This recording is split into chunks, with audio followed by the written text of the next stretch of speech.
나를 긍휼히 여기시는 하나님. 하나님의 이름이 참 많고 또 성경에 드러난 하나님의 여러 성품들이 있는데요. 그 가운데 우리가 가장 좋아하고 또 사모하고 기뻐하는 하나님의 모습, 긍휼히 여기시는 하나님이시라고 생각합니다. 시편 말씀 우리 펴 놓으셨으면 다시 한번 읽어볼까요? 시편 59편 말씀입니다. 나는 주의 힘을 노래하며 아침에 주의 인자하심을 높이 부르오리니. 잠깐만요. 여러분, 이 시편 59편 성경에 뭐라고 되어 있어요? 다윗의 믹담시, 인도자를 따라 알다스헷에 맞춘 노래. 그러면서 뒤에 사울이 사람을 보내어 다윗을 죽이려고 그 집을 지킨 때에, 어떻게 보면 참 찬송이나 이렇게 어떤 노래하고는 전혀 어울리지 않는 아주 위급한 상황 중에 있는 다윗이 이 시편을 가지고 하나님께 노래했다. 그런데 그때 다윗이 하나님을 어떻게 노래했냐면, 나는 주의 힘을 노래하며 또 아침에 주의 인자하심을 높이 부르오리니. 여러분, 다윗은 하나님 마음에 합한 사람이라고 그랬죠. 영적으로 아주 지혜로운 사람이에요. 그 영적으로 지혜로운 하나님 마음에 합한 다윗이 왜 이렇게 노래하고 이런 시를 지었을까? 지금 어렵고 힘든 내 상황을 내가 집중하고 내가 가진 지혜와 경륜과 여러 가지 환경 가지고 그동안 닦아온 모든 실력으로 그를 헤쳐나갈 그런 어떤 상황이지만 그렇게 하지 않았어요. 그 모든 것은 다 뒤로 밀어버리고 하나님을 어떻게 해요? 주의 힘을 노래하고 또 아침에 어렵고 힘든 어떤 상황이 지금 있지만 뭐예요? 늘 하나님께서 우리를 만나주는 그 아침, 그 새벽을 어떤 아침으로 주의 인자하심이 머무는 그 시간으로 이 다윗은 뭐예요? 높이 부른다. 그러면서 하나님을 향하여 주는 나의 요새이시며, 어려움이 아무리 많아도 그 전능하신 하나님께서 나의 요새가 되어주시면 내게는 문제가 안 생기죠. 그 다음 뭐예요? 나의 환난 날에 피난처 시민이다. 많은 사람들은 우리가 아주 무시하고 또 어떻게 보면 참 별것 아닌 거라고 생각하는 그 미물들의 삶을 잘 보세요. 소라게라는 게 있죠. 개인데 이름이 소라게. 왜요? 얘는요 늘 그 소라 고등 껍질과 가까이 있다가 저기 딱 나타나면 어디로 가요? 그 속으로 쑥 들어가요. 여러분, 작은 물고기는 우리가 뭐 그물이든 아니면 어떨 땐 손으로 낚시로 금세 잡을 수 있는데 얘가 바위 속에 쏙 들어가 있어요. 못 잡아요. 이런 자연을 우리가 보면서 얘네들도 우리보다 IQ가 훨씬 낮고 어떻게 보면 거의 뇌가 없는 그런 미물들도 뭐예요? 어려움을 만날 때 어떻게 해야 이겨내는지를 아는데, 이렇게 큰 뇌를 가진 인간이 그 미물들보다 어리석어요. 그 작은 동물도 어려움을 만나면 하나님이 만드신 그 보호받을 수 있는 이 요새와 피난처를 찾는데 우리는 어떻게 해요? 에이, 괜찮아. 내가 지금까지 살아온 경험이 있어. 나를 도와주는 이런 어떤 관계가 있고 나와 함께하는 이웃이 있어. 여러분, 아니. 다윗은 오늘 우리에게 분명하게 알려주는 거예요. 어려움이 있니? 문제가 심각하냐? 하나님께로 나아가는 거, 하나님께로. 나의 힘이시여 내가 주께 찬송하오리니. 하나님은 나의 요새이시며 나를 긍휼히 여기시는 하나님이시니이다. 할렐루야. 다윗에게 소망은요, 다윗에게 문제의 해법은 하나님이라는 거예요. 근데 그분이 어떤 하나님이냐? 아주 나를 싫어해요. 내가 다가오는 거를 아예 뭐예요? 야, 왜 오냐? 이런 하나님, 품어주시지 않는 하나님이라면 또 다윗에게는 아무런 소망이 없죠. 근데 너무 감사하게도 그분은 나를 긍휼히 여기시는 하나님. 여러분, 이 한 절만 여러분 머릿속에 꼭 담고 사셔보세요. 다윗처럼 어려움을 만날 때 이 정도 어려움은 사실 우리에게 별로 없잖아요. 여러분, 왕이 군사를 보내서 이 다윗을 죽이려고 합니다. 그러면 강원도만한 곳 작은 땅에 숨을 곳이 다행히 워낙 그 팔레스틴 땅이 언덕도 많고 또 이렇게 바위 작은 굴들도 많고 이래서 겨우겨우 피해 다니는 거지, 집중적으로 왕이 군사를 보내서 이 다윗 죽이려고 하면 한순간에 죽을 수밖에 없는 그런 상황인데도 불구하고 이 다윗은 그런 거 안 보는 거예요. 사울이 보낸 군대가 몇 명이냐, 어디로 오냐, 누가 지휘하냐 관심 없어요. 그 모든 것들이 아무리 나를 위협할지라도 뭐예요? 하나님께서 나의 요새가 되시고 하나님께서 나의 피난처가 되시고 하나님께서 나를 긍휼히 여기시면 그들은 나를 어떻게 할 수가 없다는 거죠. 사실 우리는 성경을 이미 아니까 이 하나님이 다윗을 지키시니까 어떻게 돼요?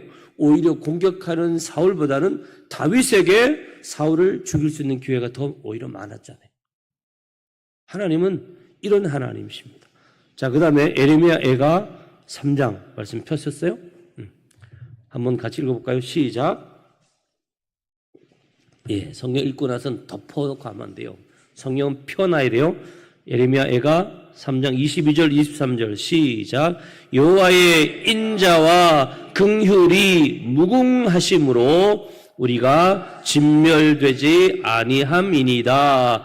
이것들이 아침마다 새로우니 주의 성실하심이 크시도소이다. 아멘. 여러분, 이번 주일 암송 구절이잖아요.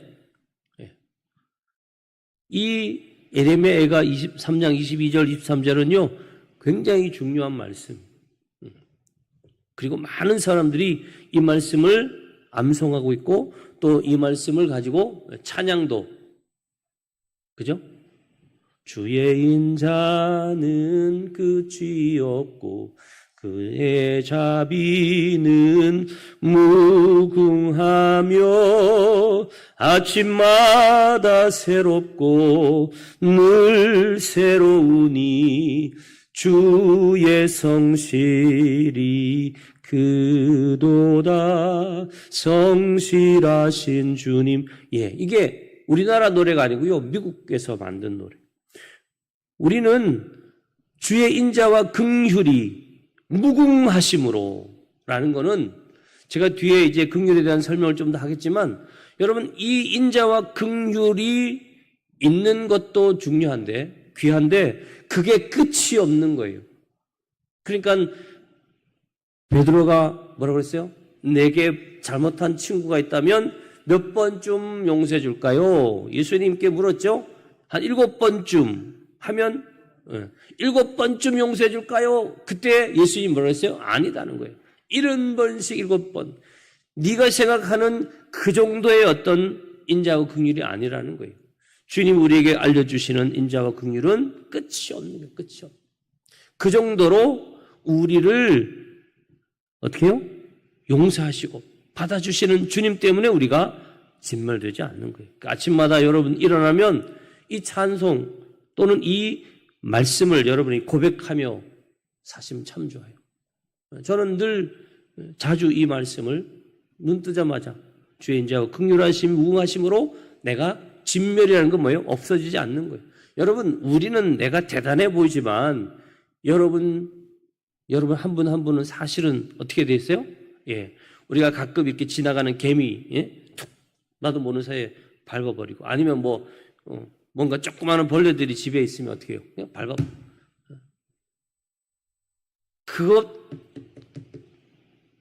그렇게 작은 미물과 우리가 큰 차이가 없어요. 주님이 맘만 먹으면 우리는요 얼마든지, 그렇잖아요.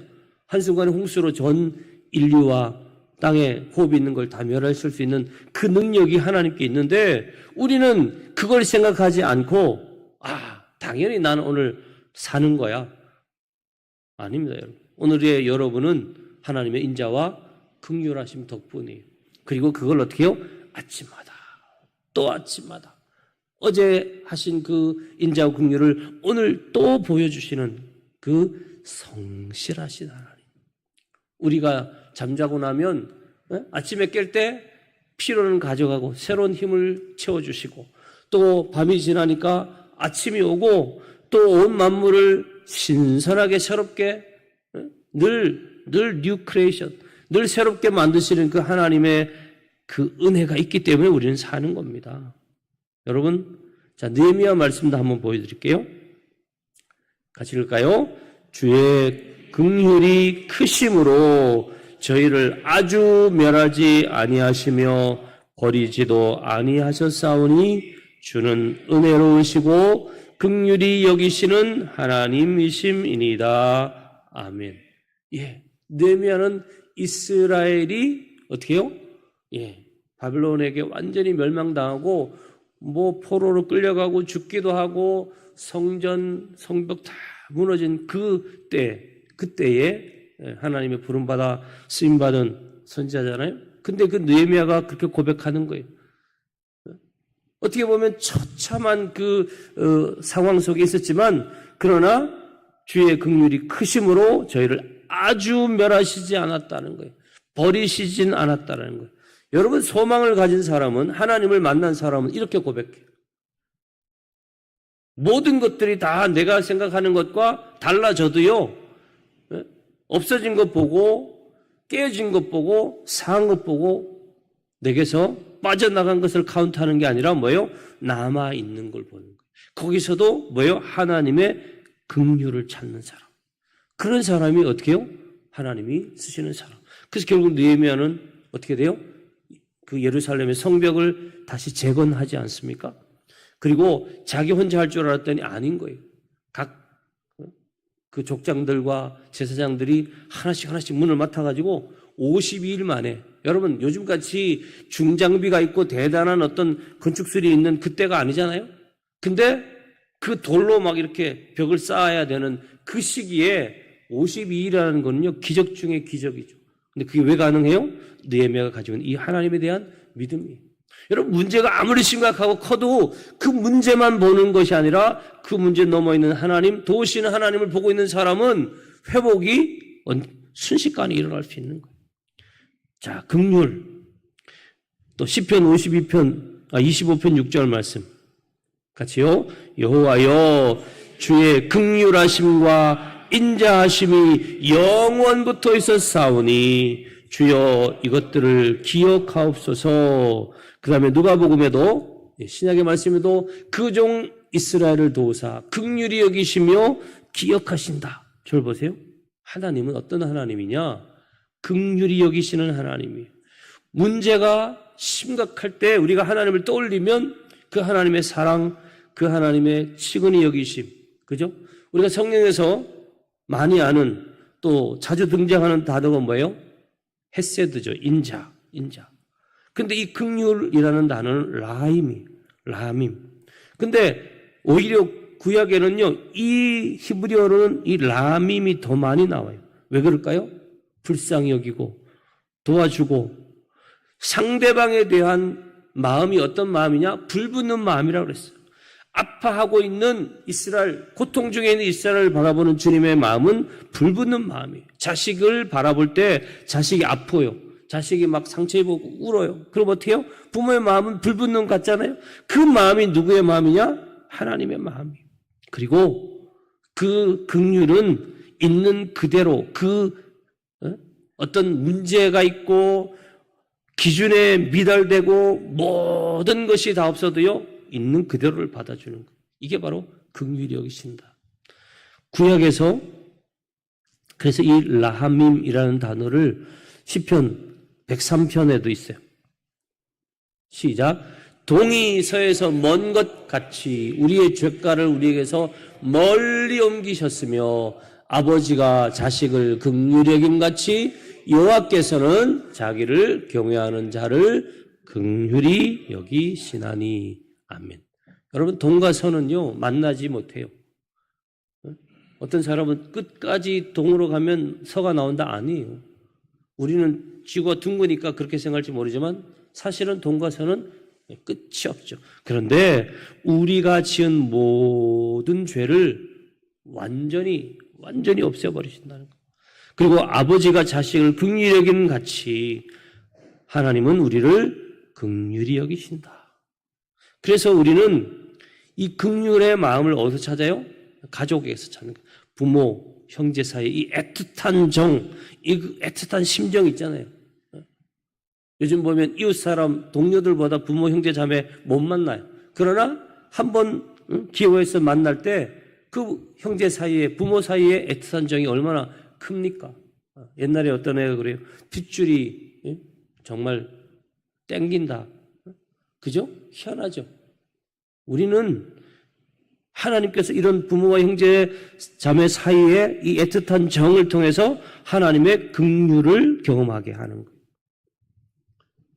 그래서 하나님의 긍휼을 대변하는 성경의 선지자가 있는데 그 사람이 바로 호세아예요. 호세아는요 불쌍한 사람. 여러분, 선지자가 원래는 어떻게 해요? 하나님이 기름 부음 받은 사람은 정결한 신부를 얻고 그래서 거기서 가정을 이루는데, 호세아는요 창기의 딸인데 그 사람도 또 창기. 그렇죠? 예. 그 고멜이라는 여인의 엄마 이름이 디블라임이라고 해요. 디블라임. 무화과 떡 두덩이라는 뜻의 이름을 가진 디블라임. 그러니까 그 엄마 때부터 이미 아주 자기 삶을 팽개친, 그저 하루하루 먹고 살기 위해서 몸을 파는 그런 여인에게서 난 고멜, 그러니까 아버지가 누군지도 몰라. 그 고멜, 음란한 여인의 대표적인 고멜에게 네가 장가 가라. 그래서 장가 갔어요. 애도 낳았어요. 근데 어떻게 또 도망가는 거예요.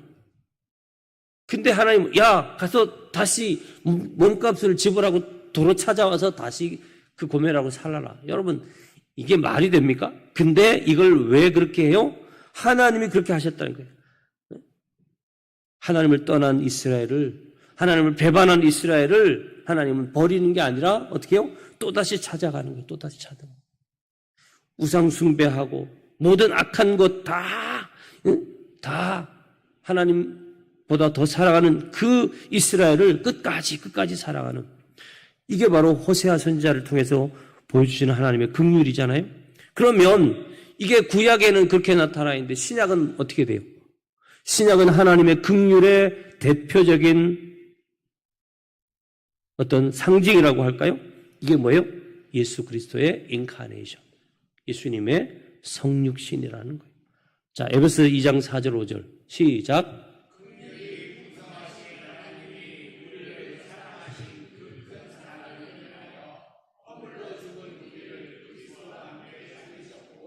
너희는 은혜로 구원을 받은 것이라. 에베소서 2장은 우리가 구원받은 이유가 예수 그리스도 때문에, 우리가 뭘 잘해서가 아니라는 거예요. 디도서 3장도 같이 보고 제가 설명을 좀 더 할게요. 우리 구주 하나님의 자비와 사람 사랑하심이 나타날 때에 우리를 구원하시되 우리가 행한 바 의로운 행위로 말미암지 아니하고 오직 그의 긍휼하심을 따라 중생의 씻음과 성령의 새롭게 하심으로 하셨나니. 아멘. 저를 보세요.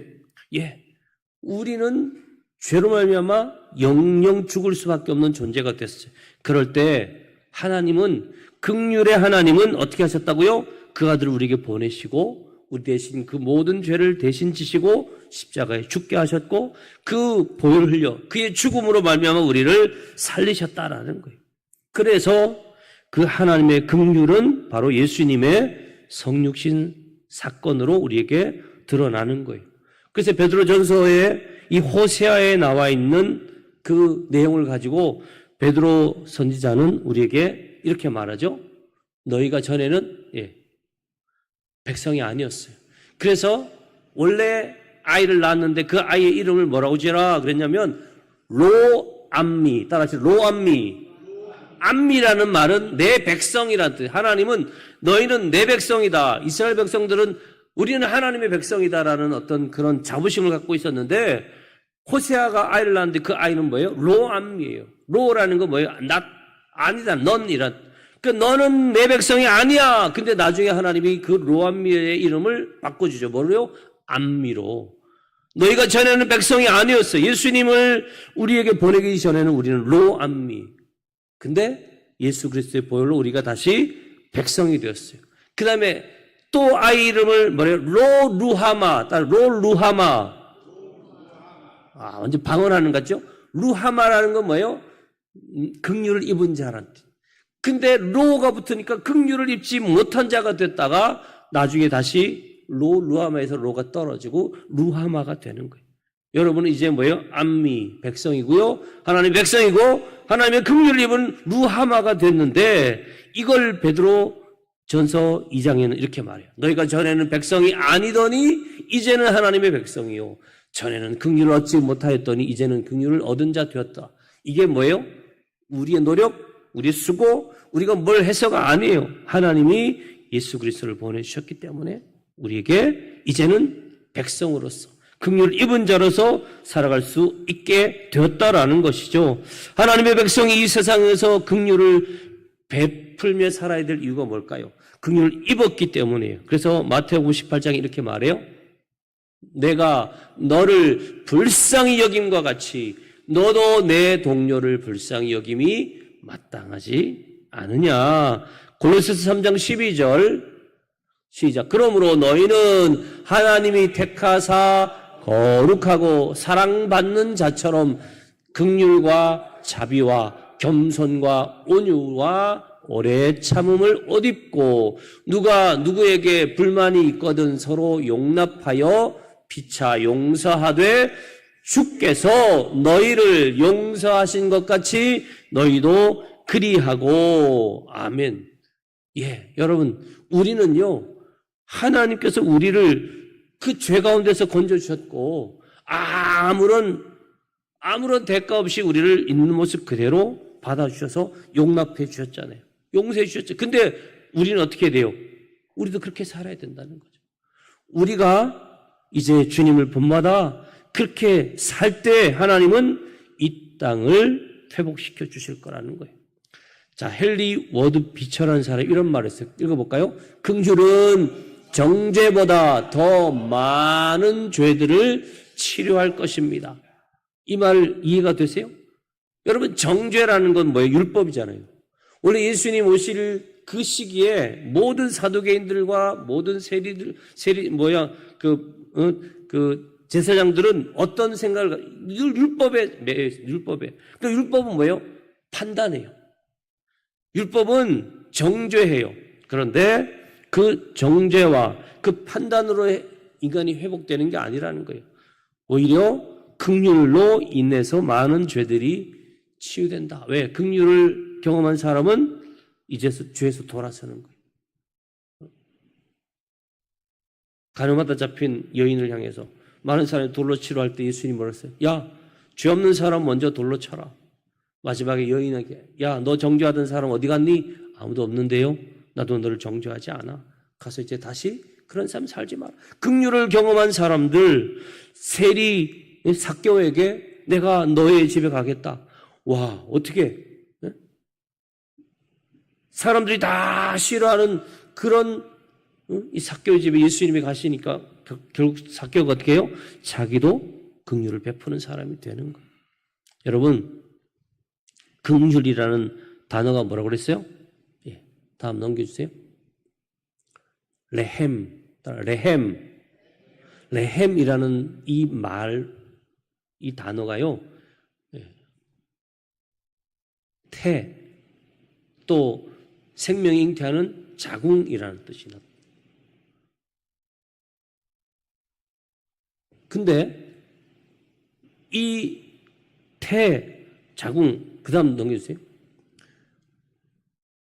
헤세드가 아버지의 사랑, 언약적인 사랑, 계약적인 사랑을 뜻한다면 이 레헴이라는 단어는 어머니의 사랑, 무조건적인 사랑, 돌보는 사랑을 의미한다라는 거예요. 그 다음에요. 여러분 한자로 자궁을 이렇게 아이자, 아들자 또는 아들 또는 아이자 쓰고 그 다음에 뭐예요? 궁궐궁자를 쓰는 거예요.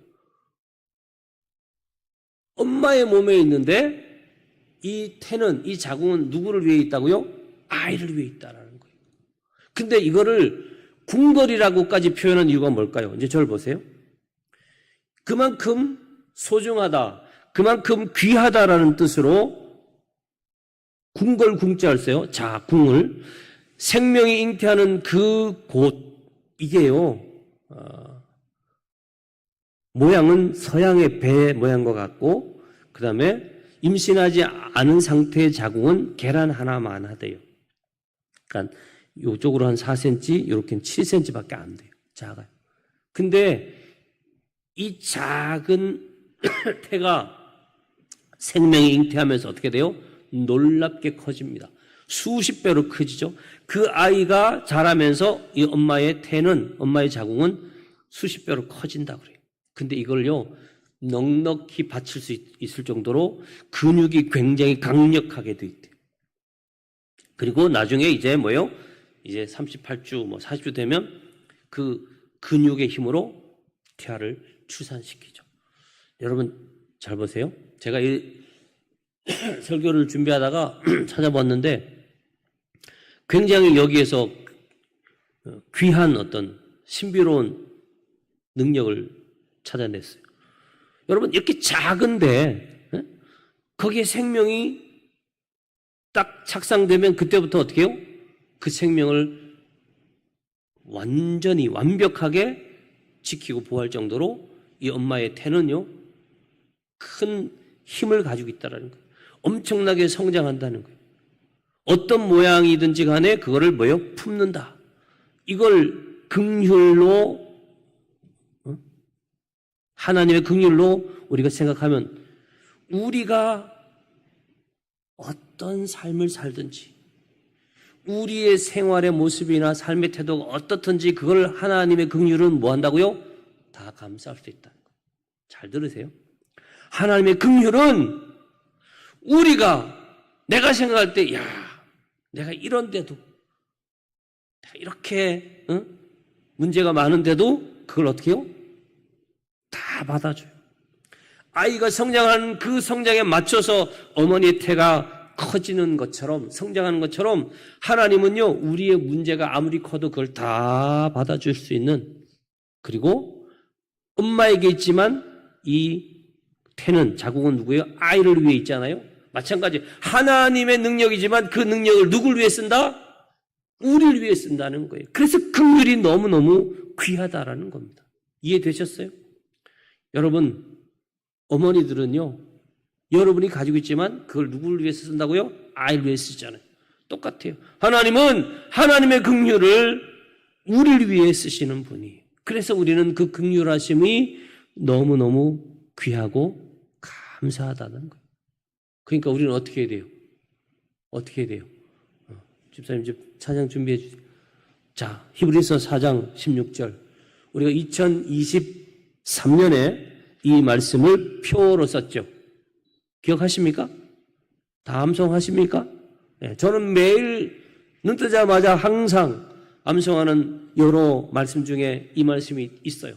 자, 다 같이 시작. 그러므로 우리는 긍휼하심을 받고 때를 따라 돕는 은혜를 얻기 위하여 은혜의 보좌 앞에 담대히 나아갈 것이니라. 할렐루야. 한 번 더 시작. 그러므로 나는 긍휼하심을 받고 때를 따라 돕는 은혜를 얻기 위하여 은혜의 보좌 앞에 담대히 나아갈 것이니라. 아멘. 오늘 말씀의 결론이 여러분 긍휼이라는 것은 우리에게 맞춰서 우리가 어떤 상황 어떤 형편인지 다 받아준다는데 세상 사람들은 뭐라 그래요? 야 그것 좀 그렇게 하고 와. 요즘 회사에서 신입사원 받을 때도 어떻게 다 준비해. 야 자격증 땄냐? 그리고 심지어 뭐예요? 연수 같은 거 요즘 안 해요. 다 경력직만 다 뽑아 쓰려고 그래. 근데 하나님은 아니. 하나님 저 이거 아무것도 없는데 괜찮아. 제가 전에 소개했던 그 마임 가운데 하트라는 게 있잖아요. 자기 마음을 예수님께 드리러 가다 그만 여자애가 그걸 깨트리는 바람에 망가진 그 가슴, 그 심장을 주님께 참아 드리지 못하고 울고 있는 아이에게 예수님은 야, 왜 우니? 예, 제가 예수님께 내 마음을 드리려고 하다가 그만 잠시 세상에 이거 맡겼더니 그냥 확 깨트려 버렸네요. 예수님으로서 얘야 괜찮아. 그 깨진 거 나한테 줘. 이 아이가 주저 하다가 그 깨진 마음을 예수님께 드리잖아요. 예수님은 그 깨진 아이의 마음을 받고 예수님의 마음을 그 아이에게 주잖아요. 결론이 뭐예요? 그 예수님의 마음을 가지고 돌아온 아이, 자기를 아프게 하고 상처를 줬던 그 아이를 다시 만났을 때 분명히 기억은, 메모리는 뭐예요? 제가 나한테 나쁜 짓 했는데 어떤 분노가 나와야 되는데, 과격한 표현이 나와야 되는데, 그 아이를 전혀 미워하지 않는 거예요. 왜지? 왜 그래? 내 마음이 아니구나. 예수님의 마음이 내 마음이야. 그쵸, 여러분. 긍휼 입은 사람은요, 어떻게 해야 돼요? 그 긍휼함을 누려본 사람은 끊임없이 그 긍휼을 받을 수 있는 곳, 뭐예요? 은혜의 보좌라는 거예요. 하나님의 거룩한 성전으로 나와 그 긍휼하심을 날마다 누리는 여러분 되시길 바랍니다. 여러분 찬송가 523장 다 일어나서 한번 부를까요? 523장입니다.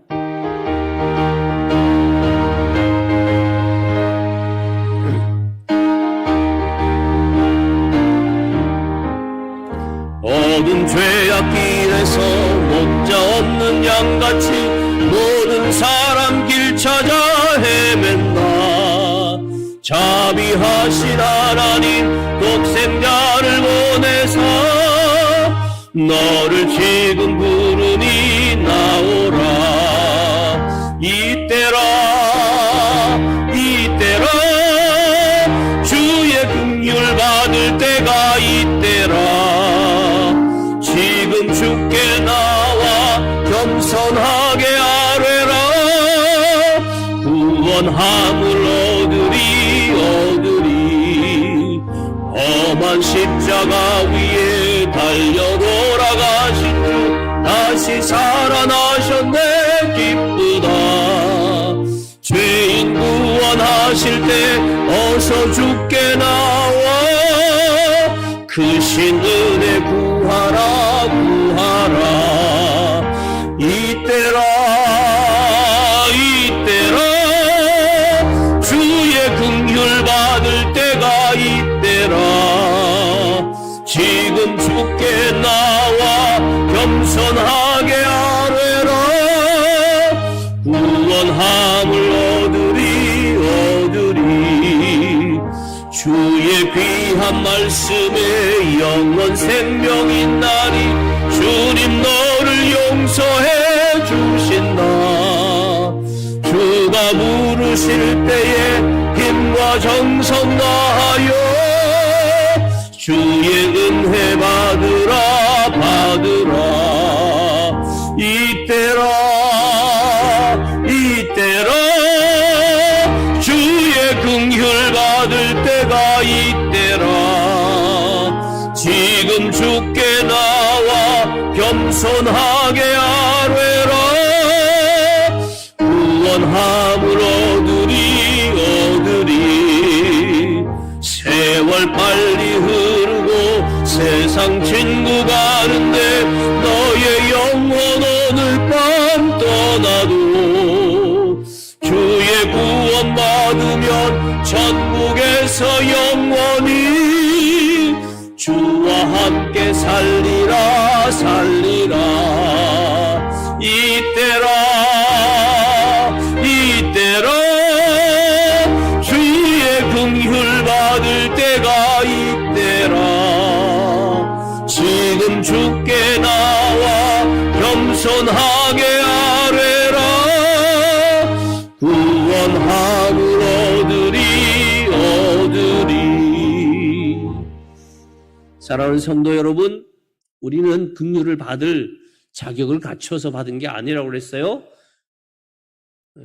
어머니의 그 모태가 아이의 성장에 따라, 아이의 모양에 따라 그대로 받아주듯이 하나님은 하나님의 긍휼로 우리를 있는 모습 그대로 받아주셨어요.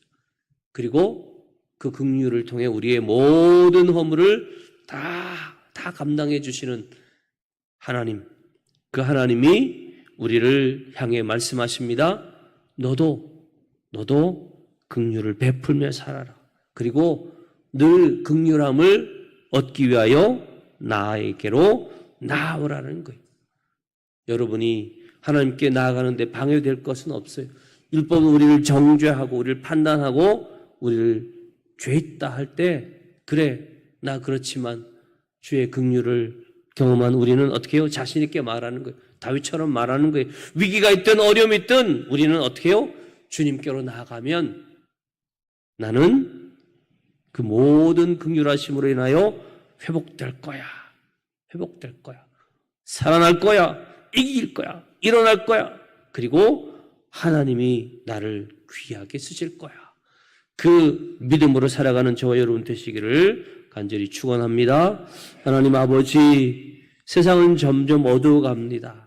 우리가 의지하고 믿고 나아왔던 모든 것들이 다 우리를 배반하고 또 때로는 우리 스스로도 낙심하거나 좌절하거나 원망하거나 불평하거나 슬피 울 수밖에 없는 상황에 많이 빠집니다. 그러나 그 모든 상황을 다 넉넉히 감당하실 하나님의 긍휼하심이 있음을 우리에게 알려주셨사오니 이제는 그 긍휼하신 하나님을 향하여 용기 내어 달려가는 우리가 되고 또 주님의 긍휼하심을 채운 다음에 우리 또한 그 긍휼하심을 베풀며 살아가는 한 분 한 분 거룩한 성도들이 되므로 우리의 가정이 우리가 함께하는 작은 공간들이 다 주의 사랑과 긍휼을 경험하는 귀한 은혜의 공간이 될 줄 믿습니다. 주여 우리 모두를 주의 긍휼하심에 맡겨 드리오니 주님 다스리시고 영원토록 그 긍휼을 그 은혜 그 주의 자비하심 가운데 살아가며 항상 하나님의 뜻 이루어가는 우리 모든 성도들 되게 하여 주옵소서. 예수님 이름으로 기도합니다. 아멘. 자리에 앉으셔서